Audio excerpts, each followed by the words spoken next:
So, I have to say that it will be very hard to top the previous panel discussion. No, seriously, because this was not just inspiring. It was not just inspired. I was blown away, and I'm so happy that you were here.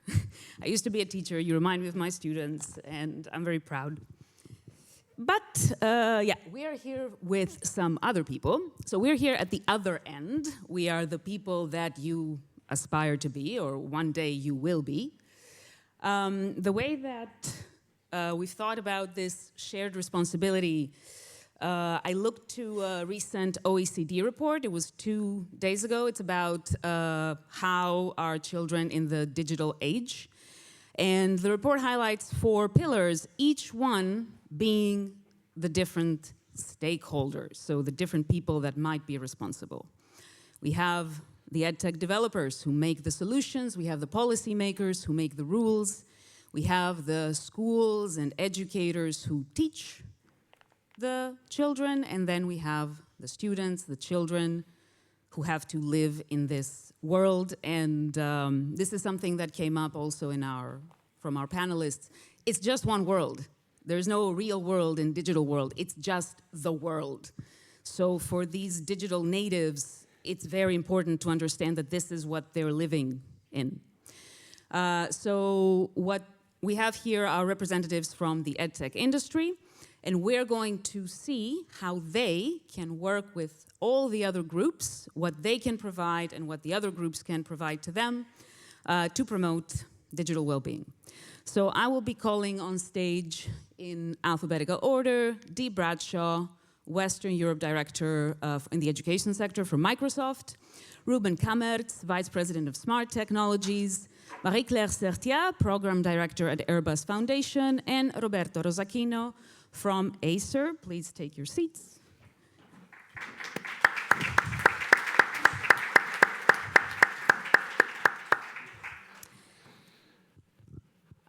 One thing I would like to ask all of you. Come closer, come closer. Yeah, I know. This will be really hard. So exactly because we were all blown away, I would like you to answer these questions thinking of your past self, thinking of you as a child, thinking of any children in your surroundings. So let's try to answer these questions through the eyes of a student, a child. Let's go to the first one. So the first stakeholder that let's see what your interaction with is are the students, the caregivers, the parents. So my question is, when we design technology, what kind of principles, what kind of features can we already implement there that will help the parents and the students take responsibility and promote their own well-being? And I will pass the floor first to Roberto, and then we will hear from all the participants. Thank you, Christina. Well, first, allow me again to congratulate with you kids. I mean, if you represent the future, I can really sleep well. So thank you for, yeah, I feel more comfortable now. Let's say, in my segments, so representing laptops and so forth, we started to really introduce devices meant for education about 8 years ago. The importance was to create something that was feeling the teachers safe about the devices they were holding and keeping the design user-centric. So we always had to have in mind, especially when we were handing over these devices to primary and secondary students, what they were using for. So 8 years ago, probably the discussion was more on, I need a device that is robust, that is versatile. Now, in the past, let's say, a few years, is really about the well-being. So for instance, recent technology is about helping teachers to define which is the right time that they should spend, for instance, in front of the screen, or for instance, which is the right distance that they have to keep. So some tools that can help to promote digital habits. What is important overall is that whatever we create and we decide has to be customizable. Because every school, every teacher needs to have the freedom to decide which is the right way and how. At the end, every digital tool should reply to 3 basic questions: is the what, so which is this technology that I'm using, how, so how should I implement it properly in the classroom, and most importantly, who. So who is targeting this technology? Is only for teachers, is only for students, and if for students, how can I use it? But this is more or less the trend that we see. So now the role that the stakeholders see in us is really to promote digital habits. This is in a nutshell what we are doing.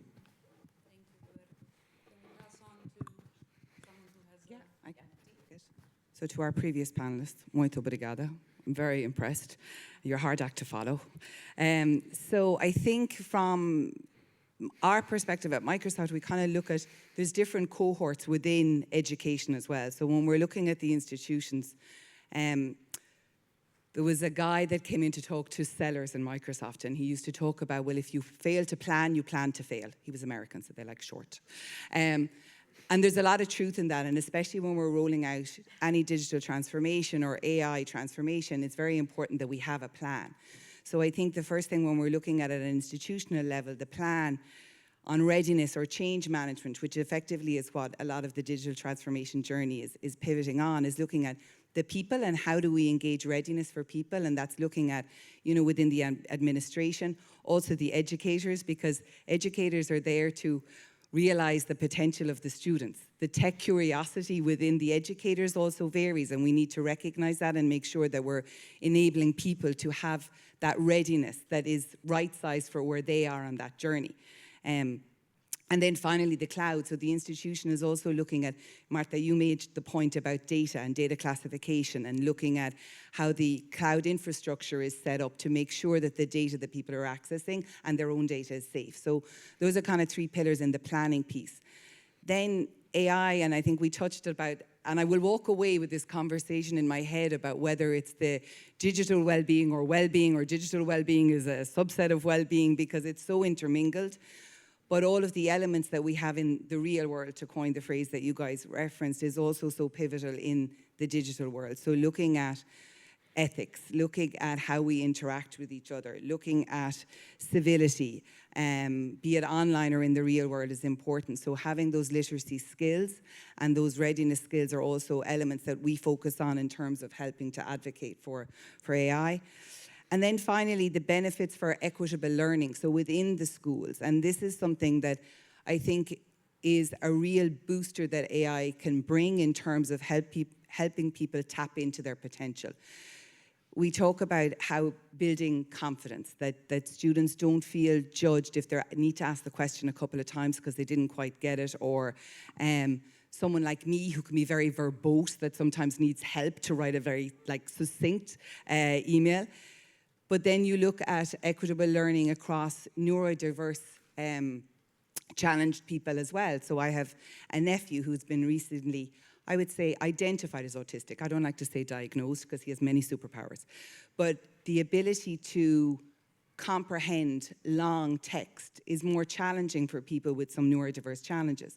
So that's where AI can help and summarize that. And my sister gave the feedback to me. She said, wow, this is a real change for education, because the fact that AI can help do these kind of summaries, just as one example, means it's no longer do it this way or don't do it at all. And I think that's the leveling of the playing field that AI literacy can bring, but we need to obviously be responsible for doing it in the right way. And finally, I think that judgment piece, whether the challenge is someone like me, someone who has a neurodiverse challenge, it brings confidence. And I think that's the piece that we need to help with the skilling to advocate. We at Smart, we have a very similar view, but because you were asking to bring myself back in time and thinking about my own youth and how it would be relevant here, I remember the very first piece of technology that I was exposed to in a classroom, which will give away my age, but it was remember the slides and the retro projector? Yeah. Which to me was life-altering. Like, of course, my hand still hurts because the speed of writing was on the screen was incredibly different with what I had gone through in the years before. But to what Dee was saying, the technology sector or the technology business for education is actually, it's a very large industry. It has evolved to over $100 billion industry. And we at Smart, we have done research. I mean, we've been in the education technology for almost 40 years when we invented the first smartboard. And what we've seen is that all this money that's being spent, when you look at outcomes, and we can define outcomes in many different ways. It can be learning improvements. It can be, adaptation to the world we live in, and it can be well-being.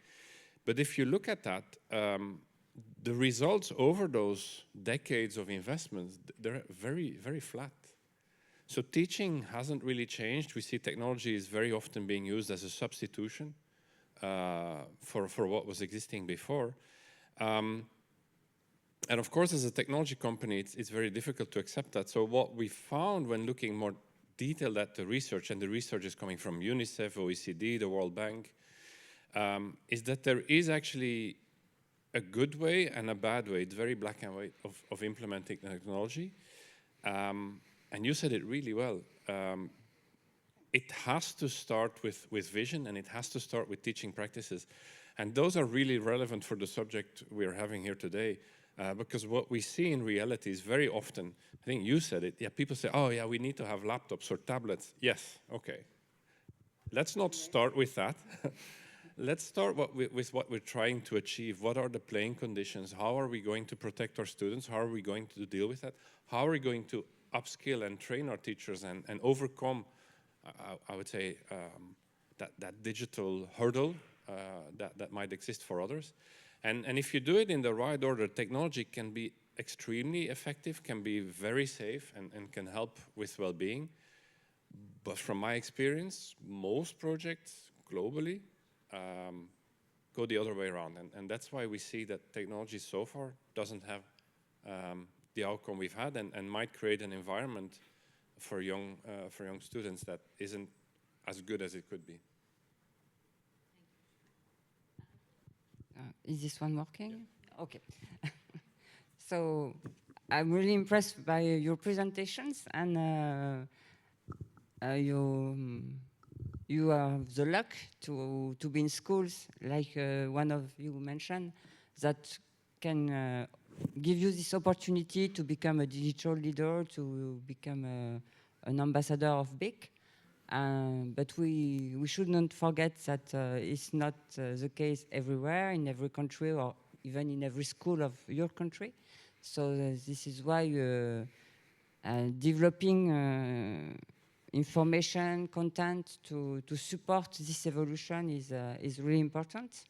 And I may get in touch with you to get some advices, but I think this is important that we overcome what you so easily explained to us, to make sure that this kind of information is available to all students, but also that students can start to behave like you. And that's my point, mainly.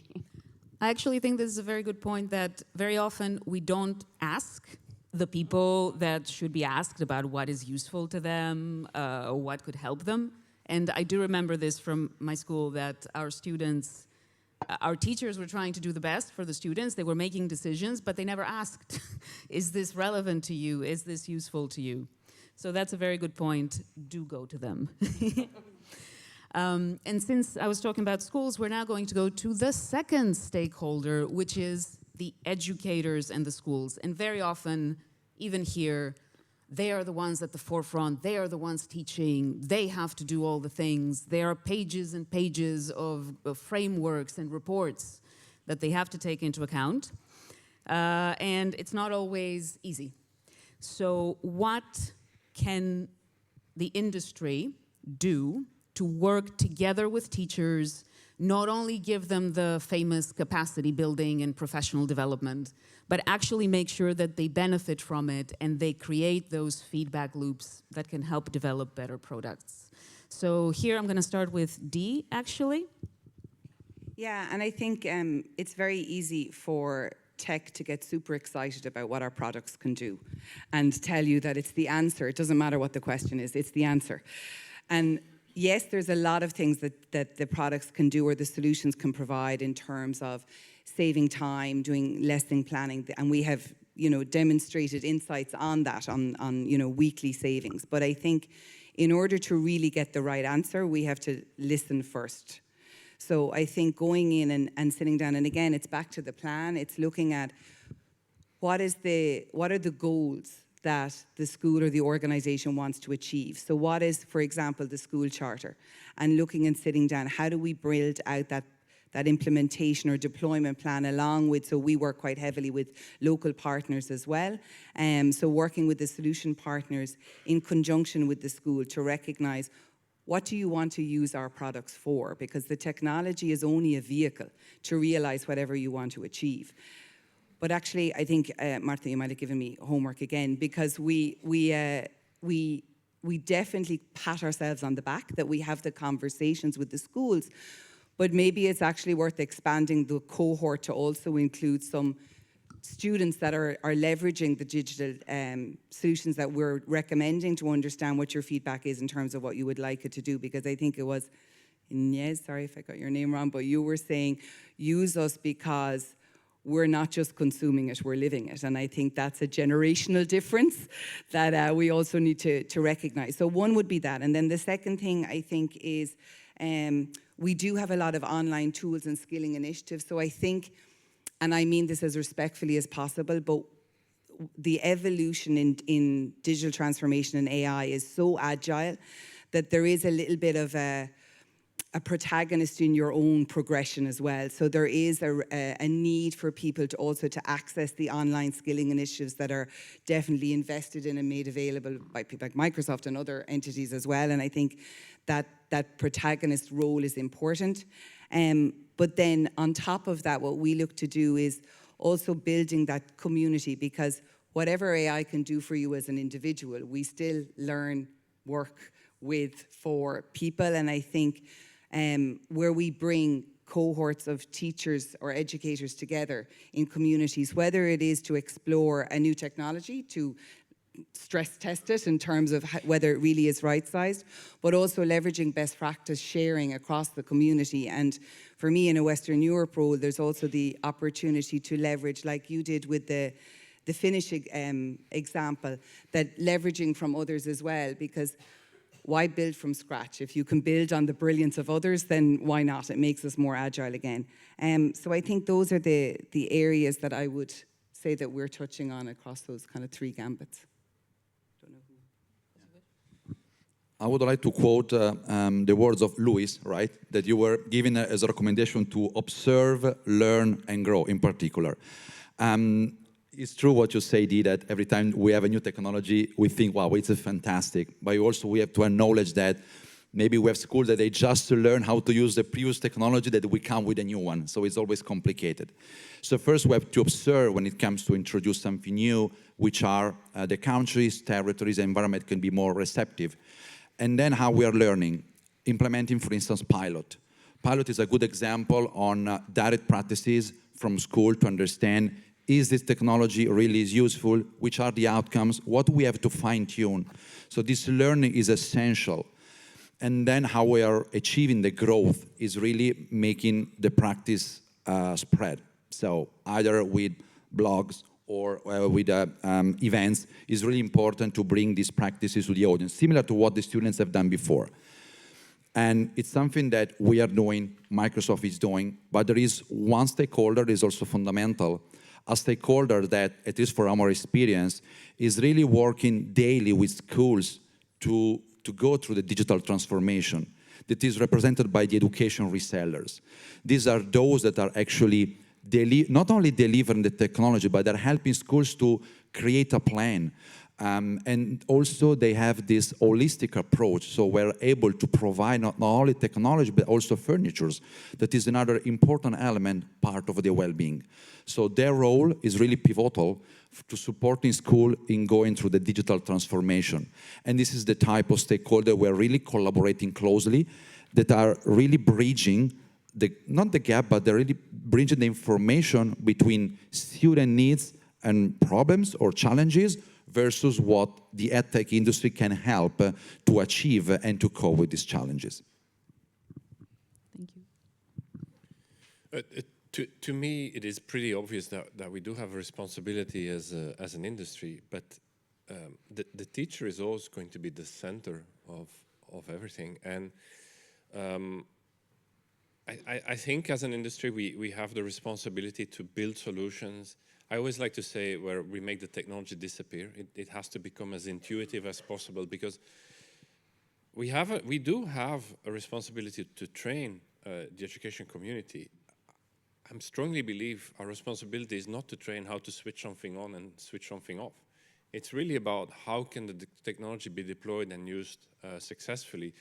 And there are very many mechanisms that exist like that. Of course, like I believe my colleagues here, we have large communities of teachers globally. We have a large contingent of teachers that are employed by us to help us develop products.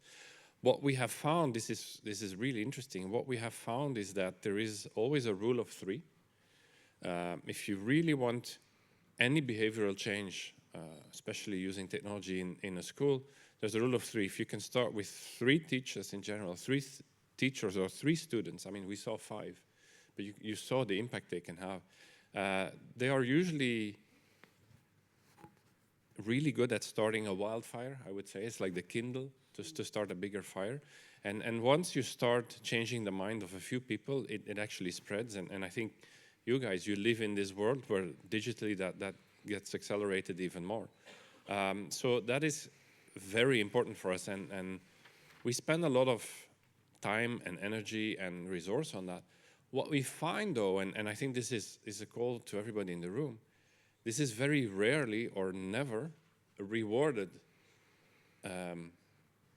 from the side of you. At the end of the day, you are our customers. And what we find is when we get requests for technology, we get requests for laptops or software. Very rarely is there any demand for accompanying you with training or accompanying you with whatever we can do as an industry. It's usually just requests for hardware. And the differentiation or the added, I don't want to say added value, but the added support or going on this path together, rarely or never is there any reward. And I think together, if we want to achieve that, if we want to responsibilize the industry, somehow you need to also make that visible and help us invest in that. Thank you, Ruben. Marie-Claire? So, at the Airbus Foundation, we are not really a tech provider for schools, but we are trying to help either students or teachers or science center responsible to address new technologies, to better understand them. So I have a slightly different role than yours, but I think it's important, of course, to listen to the needs, and that's why we are part of this assembly, and we are also discussing with NGO or science center to make sure that what we are creating as resources are well fitted to the needs. And it's not easy to have one size fits all when we consider all the countries and all the regions, but we're trying to do our best. So this is a hint for European Schoolnet to try to bring more contact so that the people who make the resources can actually listen and ask the people who need them. So this is now our final question. This is our final stakeholder, the policymakers, that in fact in our parallel session yesterday, through robust statistics from 40 people, policymakers emerged as the ones that were seen as, yes, they are the most responsible for promoting digital well-being. So I'd like to hear what is your view on that? How do you view that the industry can work more closely with policymakers? Who has to take the first step and what that would look like?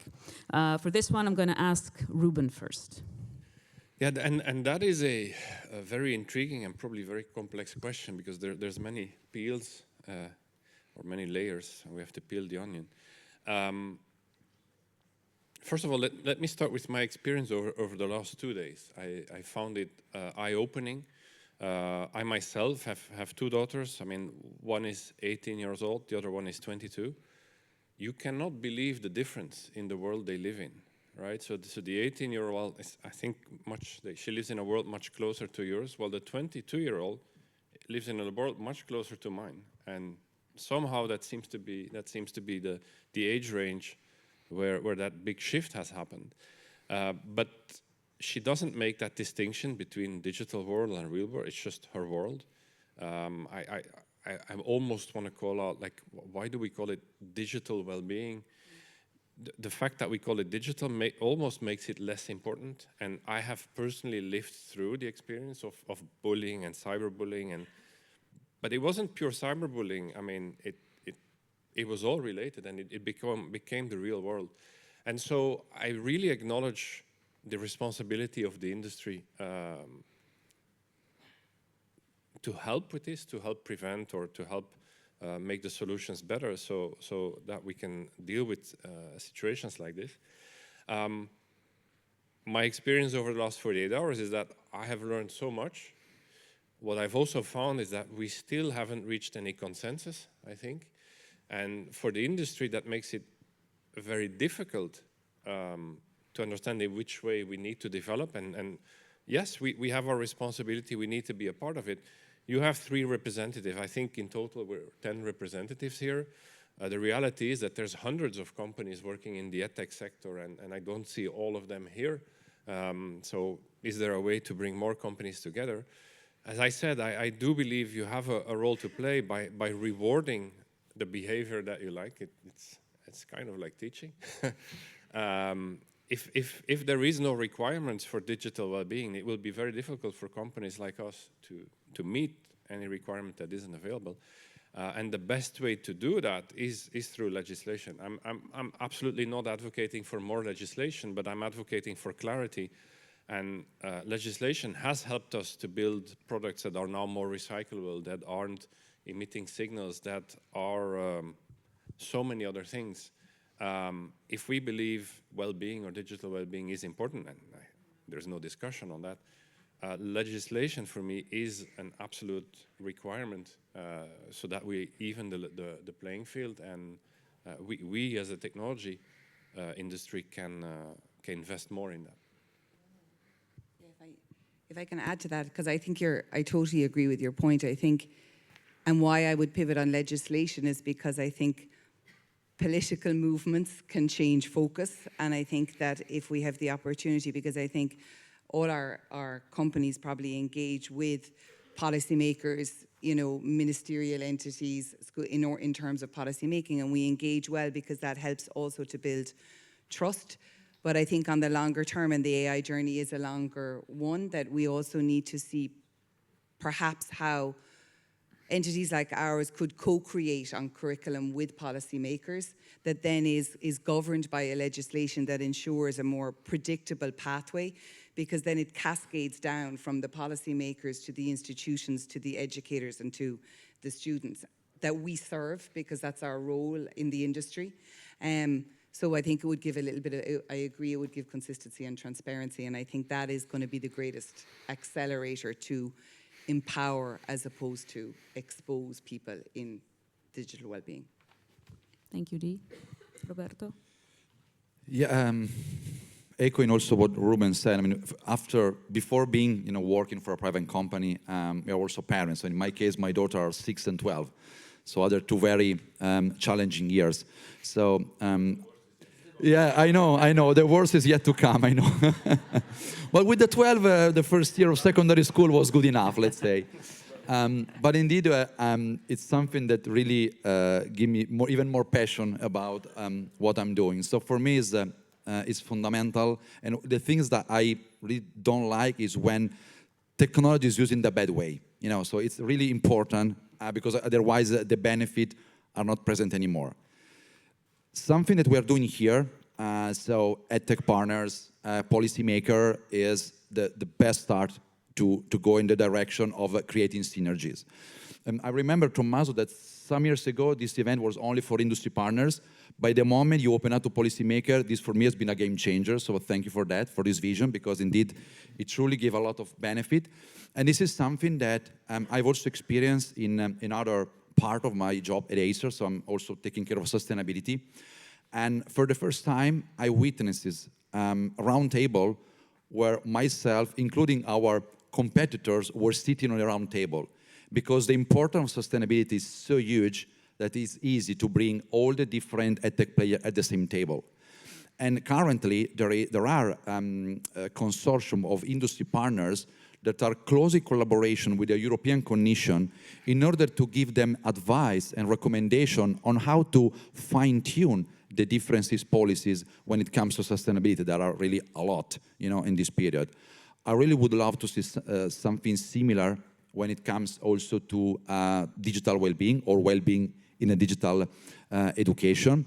I appreciate a lot all the studies, for instance, that have been done, conducted on the use of technology. But for me, and if it could be another recommendation, it's really important to differentiate what is a digital tool. One thing is to consider smartphone. A smartphone is a personal device. The ownership of this device is probably more on the parents. But then we have the digital equipment that has been decided by schools. So it's important when the policy or the guidelines, they make this clear differentiation. Because we have learned before in the presentation from Clara, the recommendation was improving, promoting, enhancing, incorporating, fostering. So all verbs that go in evolving, going up. So limiting and banning are going in the right direction. I'm not saying we have to open it up, but it's important that the more deep the study is, the better it would be to provide clear guidelines. But again, for me, it's essential to differentiate personal technology versus the technology decided by the school as a part of the planning that you mentioned before. This is fundamental. So it's important not to limit or stop the digital transformation of this type of school. Thank you, Roberto. Marie-Claire? So what is on your wish list? My wish list. We heard thing yesterday that for some policy like banning smartphone or not, the decision has to be taken at the school level, around the community. So for me, it's important that we respect this granularity, but I would expect from policymakers to consider Europe as a whole and draw lines that are clear to everybody, because we are not here to deep dive into the details, and I think that for the well-being of all schools, because not all schools are present here or are following what is done or are interested by progressing in technology. So I would expect them to set some clear guidelines and not to respect too much the granularities of schools. Thank you very That's much. my point of view. Perfect. So we are already late, but yes, one ask. Sorry, very quick, because so you led very well with the constructive challenge back to the audience, and I'd like to kind of take that on a bit in the sense that we're all working together towards a common goal, but we're also iterating, to use your point previously, on what works, how do we right size, how do we refine, and it is a continual effort, albeit on a more agile, faster evolution as AI is taking us on a journey. So I would say continue to challenge us as the industry as well, constructively, ideally. But in the sense, because we do need the co-learning piece with the industry in parallel with the policymakers, in parallel with the people on the ground that are implementing what we're putting time into developing, is crucial. So we need to learn. As much as you are all the educators, you'll also educate us. So I think it's really important to keep that iteration loop. And another word that came yesterday was flourishing. So I think for us to flourish, we need to keep that communication and challenge line open. So that would be my ask. If I can steal a final word from Mark Durando, that yes, I talk about creating coherence. Balancing coherence is another, in my view, essential word, especially for them, you know, because we are giving something, we are removing something, so it's important in all the discussion to have this in mind. Coherence and then balance, I think it's another word that came up in the previous panel that to me was really, really important to keep. And I think it's important to remember we're all here for the same reasons. We all Precisely. want the same things. We want better support for future generations that are actually, they're not future, they're here. If Tommaso allows, we might have one question, but I would suggest that we can actually take it to the coffee break. There is a raised hand. Sure. Yeah, if it's from the children, we will ask. I'll pass the mic. That we will listen. Thank you. Thank you very much. Yeah, exactly. I just want to question because Roberto, Di, Ruben, Marie-Claire talked about schools that are very they are very engaged in these situations. But have you also find some schools that are resistant? That you showed your products, your ideas, and they are resistant. Is there many resistance in schools in these areas? Thank you. Thank you. You want to go first? No, bye. Yes, there is. And the resistance, sometimes also the resistance to change. This is one problem. So I've done my job for 20 years. Why should I change now? This is one problem that, at least in our case, is blocking a little the digital transformation. And the other thing, in my view, is some wrong assumption. So reading sometimes the main titles without deep diving in what is behind, it's something that, especially recently, in terms of the amount of digital time and so forth, it's something that I experienced personally in my school, so with my teachers. So these personally are the two major issues that I see nowadays. Yeah, I think I would say the appetite is there, but the blockers can be varied. So it can be quite simply budget. So they could want it, but the budget isn't there to support it. Or it can also be the learning journey, right? So, of course, as someone who wants to sell Microsoft, I'll say wherever you are is a good place to start. But we also have to recognize where people are. And oftentimes there's a perception, to Roberto's point, that is causing a blocker. So it's important for us to understand the why, because AI has landed. And exactly to your point, there are some schools that were already set up in terms of they have the secure posture. So marrying innovation and trust, it's already there. Other people need to get on a journey to realize the art of the possible. So I think that there are many that will go no, but it's rarely no full stop. It's no because, it's no but. And then we have a role to see how we can help them on their journey. Does that help? Does that help? Answer your question? Yes, your two perspectives are perfect. Okay. And Acer perfectly Can I add a third perspective? We encounter a lot of resistance. What I find is that in general, it's not resistance to change, per se. I see a lot of just uncertainty of how to manage and guide that resistance and where, that change and where to take it. So very often the resistance just comes from not knowing or not knowing what to do.